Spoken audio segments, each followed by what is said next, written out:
De son véritable nom, Anne Thaïs du Tertre d'Escuffan, famille issue de la noblesse française, Thaïs d'Escuffon est une petite identitaire de 23 ans, militant politique, qui s'est fait connaître de l'association Génération Identitaire, à laquelle elle est très vite montée dans la hiérarchie, au point d'en devenir porte-parole. C'est d'ailleurs marrant de voir que la petite Thaïs a eu le titre de porte-parole, c'est-à-dire qu'on lui écrit un texte, elle se contente de le lire, elle représente de la meilleure des manières à l'association pendant des prises de parole publiques, notamment par son passage à TPMP. On lui a pas donné ce titre parce qu'elle a une élocution gratifiante. Non, c'est parce que c'est bel et bien la petite blonde aux yeux bleus que tous les petits loupards de droite veulent se faire, faut être honnête. S'ils avaient mis Tonia au physique de poissonnière à la place, je suis pas sûr qu'ils auraient eu beaucoup d'audience.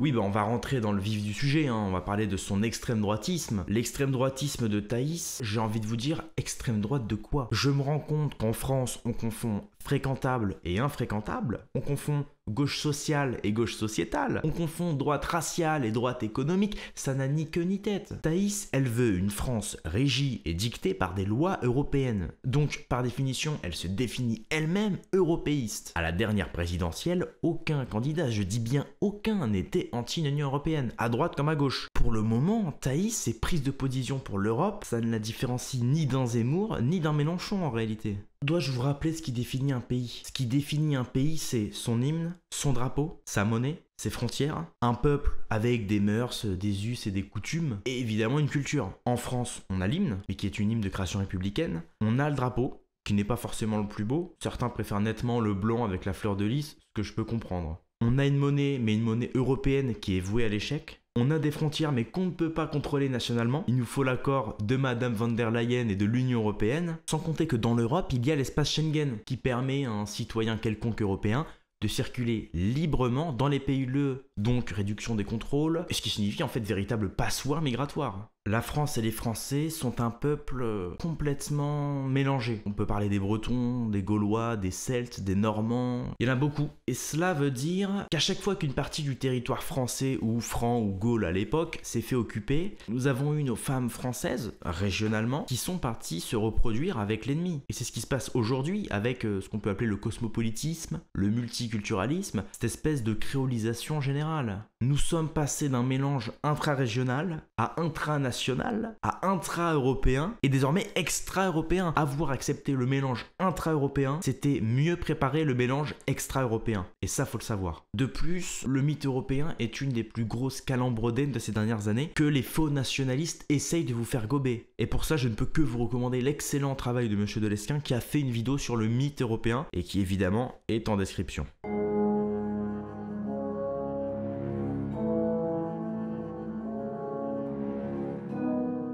Oui, quand elle dit qu'elle est un danger pour le système, qu'elle est bannie de partout, qu'elle est la seule à dire les termes, comme dirait MC Jean Gabin, va manger ton caca au lieu de me raconter tes conneries à la con. Va manger du caca là au lieu de me parler de conneries à la con. Elle confond extrême droite, marginalité et outils du système. Quand tu es banni de TikTok, c'est parce que tu ne respectes pas les conditions de l'application. Tu n'es ni un danger, ni marginal, tu es juste averti. Quand tu passes à TPMP pour parler de ton association identitaire, quand Hanouna te fait passer devant plus d'1 million de téléspectateurs, tu t'imagines bien que tu es tout sauf un danger, Thaïs. Tu es ce qu'on appelle l'outil du système, l'idiot du village.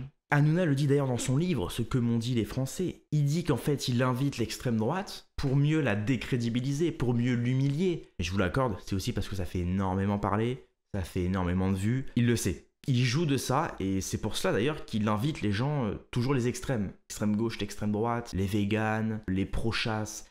Il invite toujours ce genre de personnes pour faire parler. Puis surtout, perdre du temps sur un débat sur le port du voile, sur l'assimilation, sur les prénoms des enfants des collèges de banlieue. Une fois sorti de l'émission, est-ce que t'as fait avancer les choses? Parole, acte, t'as parlé, d'accord, mais quels sont tes agissements? As-tu fait bouger les choses grâce à ton passage télé? Non. Tu as donné à manger à Hanouna, tu as donné à manger aux téléspectateurs, et toi, ça t'a rapporté de l'audience sur Internet. Tout est dans ton intérêt à toi. Et tant qu'on te donne la parole, tu n'es ni marginal, ni controversé, ni dangereuse pour le système, sache-le. T'as toujours ton Tipeee avec tes petits esclaves de droite qui te donnent de l'argent. Tu as toujours ton Instagram, tu as toujours ton TikTok, tu as ton site internet, tu passes à la radio, à la télé, dans des débats sur des grosses chaînes YouTube. À quel moment tu te revendiques dissidente néo-marginale ? On doit pas avoir la même définition, toi et moi. Et voilà pourquoi tu dis d'extrême droite. Parce que tu penses que l'extrême droite, c'est les avis controversés, c'est la marginalité politique, mais pas du tout. Pas du tout. Par ailleurs, économiquement, on ne sait même pas de quel bord tu es. On ne peut pas aborder la question migratoire sans prendre en compte la dimension politico-économique.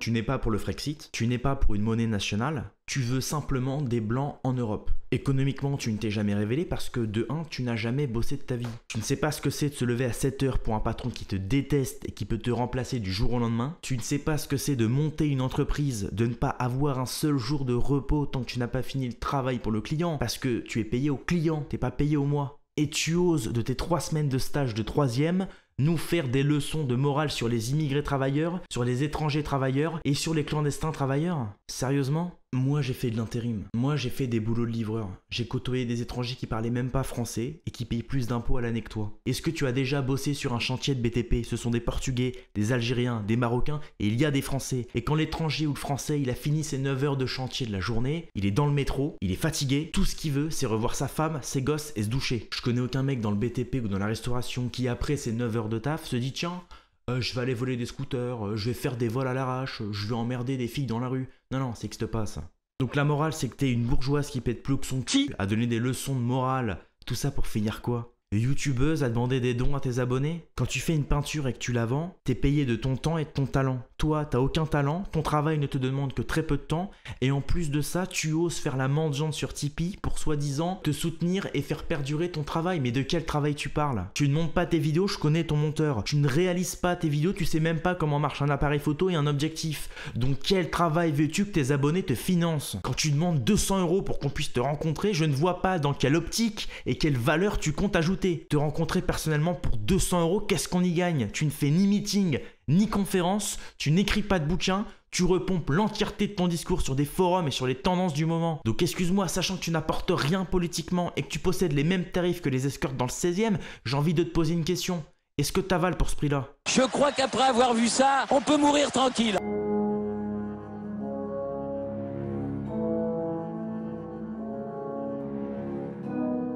Thaïs est une opportuniste pour plusieurs raisons et toujours avec ce vice très féminin, cet instinct de manipulation, cette espèce de calcul de prise de pouvoir. Et je vais m'expliquer. C'est une opportuniste et je vais commencer avec Génération Identitaire. Elle se fait connaître et évidemment, comme c'est la porte-parole, c'est elle qui va à TPMP. La petite blonde aux yeux bleus, très jeune, à fond dans le militantisme. C'est elle qui y va, C'est pas elle qui a apporté le plus d'arguments sur la table. Donc c'est elle qui obtient plus ou moins la gloire, alors qu'elle était simplement porte-parole et qu'elle apportait absolument rien au groupe. Contrairement à un Damien Rieu que j'aime pas du tout, que je ne porte pas dans mon cœur, mais qui lui, il faisait bouger au moins les choses. Ensuite, on a son incrustation dans la dissidence. Elle fait une vidéo avec Bench and Cigar. Bench qui a voulu se la faire, mais Thaïs étant une bourgeoise catholique, elle ne se donne pas si vite, surtout pour un ringard comme Bench. Donc Bench l'a un peu mal pris, mais ça lui a quand même rapporté du beurre. Et puis après la polémique de Bench avec la claque, avec Alice Cordier, et puis la baisse de vue globale de sa chaîne, elle s'en est écartée. Par la suite, elle côtoie Papacito et Rochdi, et elle annonce participer à un film sur le Moyen-Âge qui n'a en fait jamais vu le jour.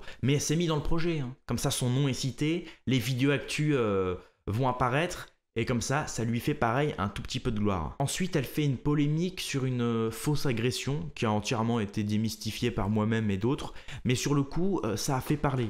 Elle est passée à la télé, elle a été en top tweet sur Twitter, soutenue évidemment par toute la droite totalement esclave, et au même moment, comme par hasard, elle lance sa chaîne YouTube.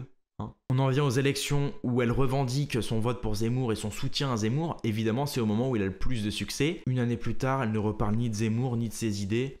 Bon, elle l'a laissé crever sur le bord de la route, quoi. Et quand je vous dis que c'est une réaction typiquement féminine, c'est vrai. Les femmes traînent avec vous quand vous avez du succès et que vous avez matière à leur apporter. Sinon, elles déguerpissent très vite. Pour ce qui est de l'opposition contrôlée, on n'a pas 400 chemins à prendre pour s'apercevoir que Thaïs est un outil du système, un pantin déguisé en identitaire pour continuer à alimenter le cercle politicien. Thaïs est une femme qui refuse de travailler dans le cercle dit utilitaire et méritocratique, donc boulanger, policier, infirmier, maçon, et ça c'est utile à la société. Si on est à son compte, plus on travaille, plus on gagne, mais on paie aussi plus d'impôts pour éviter de monter trop haut dans l'échelle sociale. Thaïs, elle est youtubeuse. Dans une société utilitaire et méritocratique, on n'a pas besoin de la Fayotte qui parle de Napoléon ou du Gugus qui donne son avis sur internet. Et là je m'inclus dedans, mais moi je vis pas d'internet. Donc j'ai un pied dans le plat mais pas plus. Ce qu'elle fait, c'est un combat identitaire qui, comme je l'ai démontré au début de la vidéo, n'a aucune issue, si ce n'est d'apporter de l'aide à l'européisme, donc qui plus est à la montée du mondialisme. Et pour comprendre cette notion de la montée du mondialisme, il faut lire Comprendre l'Empire, la gouvernance globale ou la révolte des nations. La base du nationalisme, c'est le contrôle de la monnaie et des frontières. Elle ne remplit pas les critères. Elle passe son temps à dénoncer l'étranger en faisant exprès de faire l'amalgame entre l'étranger chômeur et l'étranger travailleur pauvre, parce que quand c'est Mbappé qui marque des buts ou que c'est un milliardaire qatari qui nous fournit en ressources énergétiques,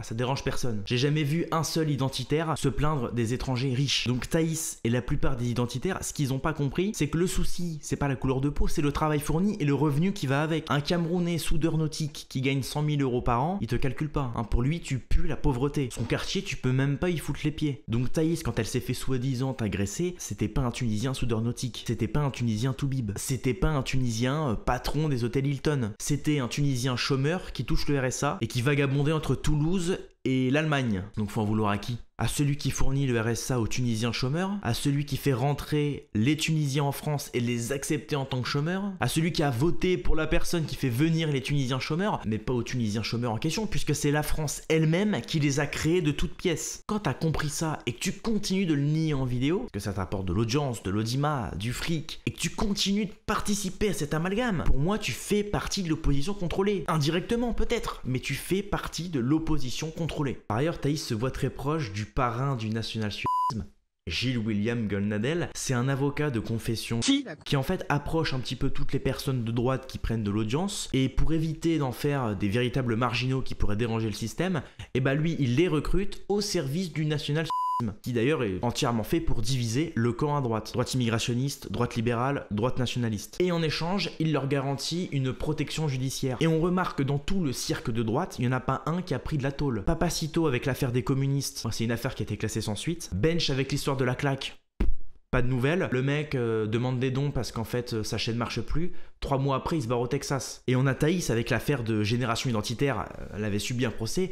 Il me semble qu'elle a été surprotégée. Elle a plus ou moins eu juste du sursis, ce qui est déjà énorme, on va le reconnaître. Mais elle a quand même évité la prison ferme. Et c'est pas pour rien. On peut apparenter ça à une mafia. C'est tu fermes ta bouche sur les sujets importants, mais vu que tu l'ouvres sur les sujets qui divisent, en échange, tu as la bénédiction de tonton Goldnadel. Quand une pomme te tombe sur la tête et que tu décides de couper la branche qui te pose problème, le printemps prochain, la branche aura repoussé et les pommes continueront de te tomber sur la tête. Quand tu fais exprès de pointer du doigt la branche, alors que le problème il est devant toi, mais tu fais exprès de pas voir la racine, le tronc qu'il faut couper, parce que quoi? Ça te fait de l'ombre, ça te donne des pommes. Et puis le tronc, oh c'est long à couper, ça demande des plus gros bras, ça demande des outils. Et ben Thaïs, tu vois, c'est pareil avec toi. Le tronc il est devant toi, mais ça te rapporte des pommes. C'est dans ton intérêt. Puis le tronc est trop robuste et puissant pour toi. Puis t'as peur qu'en coupant le tronc, ça retombe sur ta baraque. Donc toute ta vie, tu couperas les branches et chaque printemps, tu te prendras une pomme en pleine poire. Donc pour toutes les personnes qui souhaiteraient couper le tronc, car pour couper le tronc, il faut être plusieurs, il faut avoir les bons outils, il faut être intelligent pour être sûr que le tronc ne retombe pas sur la maison. Donc être en groupe c'est important, et ben il suffit de vous abonner, de mettre un pouce vers le haut, de me suivre sur les réseaux sociaux, et qui sait,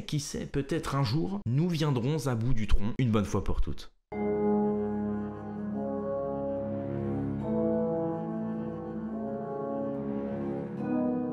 Oui, bah Thaïs a pris un récent virage dans la lutte sociétale. Elle a complètement délaissé la véritable lutte politique et sociale, et ça confirme bien ce que disait Soral. En général, ce genre de personnes qui font les grandes gueules politiquement parlant sur les réseaux sociaux, ça dure pas plus de 3 ans. Après, ça fait du petit YouTube et ça demande des dons. Et quand on analyse sa communauté, on comprend mieux pourquoi elle fait ça. Je veux dire, sa communauté, ce sont des puceaux frustrés addicts au porno, aucun équilibre moral, philosophique ou religieux, remplacé par la société de consommation et du rapport à la jouissance. C'est je veux, je désire, et non pas pas, je dois, je peux. Et pour ça, il faut avoir lu Baudrillard, La société de consommation. Donc elle a compris qu'il y avait du fric à faire sur le dos de ses poltrons d'abonnés, et elle en profite. Et j'ai envie de dire, c'est pas plus mal, parce que moi, figurez-vous, je veux une armée d'abonnés solides. Des gens solides qui veulent se battre contre la médiocrité, qui veulent reprendre leur vie en main, qui veulent devenir meilleurs qu'hier. Elle, ses abonnés, ce sont des gamins qui ont jamais lu de bouquin, qui savent pas aligner 30 pompes, et qui se confessent en commentaire sur leur misère sexuelle. Ah bah on est très loin de la démarche christique, croyez-moi.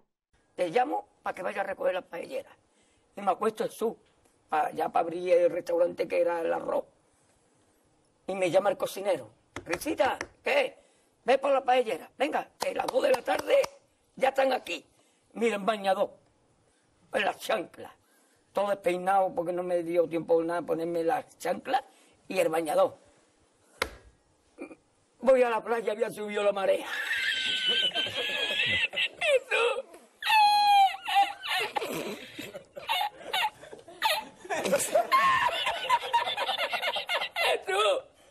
Había subido la marea con su paella.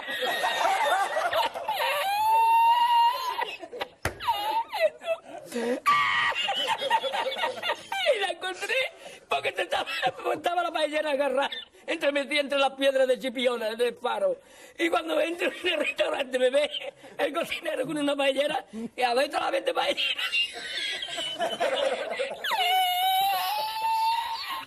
¡Asómate, mira dónde llega el agua! Llegaba el agua hasta el restaurante. Había subido la marea.